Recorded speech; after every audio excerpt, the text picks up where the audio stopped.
Watch this. I'm going to jump to space. Okay, so Earth might be a little too big. But now I have a dumb question. What's the biggest planet I could jump off of? To start, let's look at how my energy transforms when I jump to space. The gravity of the planet is working against me. I need to put energy in to escape. In phase 1, at the bottom of my squat before my jump, all the energy I have is in the potential energy of my muscles. Once I jump and my feet leave the ground in phase 2, my fate is sealed. No amount of Looney Tunes air running can help. Most of my energy is converted to kinetic energy. A small portion goes to reducing my gravitational potential energy. From here on out, the energy from the gravity well will drain away my kinetic energy. If I run out, I'll fall back to the planet. But if my kinetic energy stays positive, even almost infinitely far away, then I've escaped. Phase 3. At this distance, the gravitational potential energy is essentially nothing. The kinetic energy needs to be positive, so I'll make it infinitesimally small. The total energy at phase 3 is 0. The law of conservation of energy lets us equate any one phase to another. Setting phase 1 equal to phase 3 shows us that, somewhat obviously, for me to escape, the potential energy of my muscles has to equal the gravitational potential energy of the planet at the surface. So, we have a useful equation. Now comes my favorite part. Assumptions. So, we'll start with a classic. The planet is perfectly spherical. And it's made uniformly of iron at room temperature. Last one, we'll say that the planet's radius plus my squat height is just the radius, because my squat is so small in comparison. Is that a good assumption? It doesn't matter. It makes the algebra easier. Now, we have the radius of the planet in terms of known values and the potential energy of my muscles. So how can we find that? Let's go back to my pathetic escape attempt from Earth. Going back in time, I can set up a tape measure to track my height through the jump.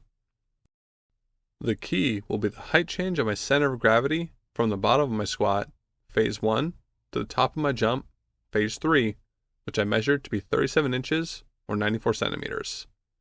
Unlike before, I sadly didn't end up infinitely far away, so in phase 3 we'll still have a potential energy term. Solving for the potential energy of my muscles, we'll end up with this equation. Okay, this became a lot to explain, so just let me play with the math a bit. We're getting there. I haven't actually made this presentation yet, so I have no idea how long this will take. Almost there, I'm sure. I'll just cut the audio, and we're done. Just like that, we've rediscovered MGH. The value we get is equal to the potential energy of my muscles. So, bring this into our radius equation from before, cancel out my mass for some reason, and we'll find the radius of the planet we can escape from to be 2,047 meters. Okay, how small is this planet?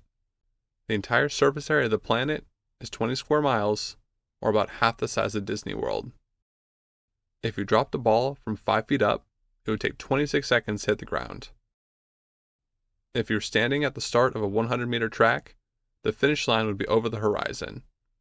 Well, unless you're 7'6". Anyway, needless to say, it's small. Okay, I think we have a decent answer. But my friends, or script supervisors and fact checkers, raised the concern that my assumption of equal jump energy from Earth to the smaller planet might be faulty. In lighter gravity, I could push away before I've had the chance to fully extend and exert energy. To truly get to the bottom of this, I think I'll need to get a master's in biomechanics, measure my jump power under a range of loads, and simulate it in the expected gravitational conditions. Or I could build a test rig. Here's the design I came up with. We'll assemble a bed of conveyor rollers adjustable to any angle. Perpendicular to the rollers will be a plate I can push off of. If the rollers are set vertically, it's just jumping on Earth. But as we lean it down, the apparent gravity parallel to the rollers becomes smaller and smaller. At horizontal, it'd be like jumping in 0G. Oh, and we'll need a crash pad for when I fly off the rollers. Anyway, we can angle the rollers slightly above horizontal, and when I jump, we'll measure my exit velocity. After some math, we can dial in the gravitational conditions I could escape from. Why do we need to be this accurate? Well, in the future, Elon's asteroid miners might not know the dangers of jumping in low gravity. If I can find the limits of safe and unsafe gravity now, it could save lives in the future.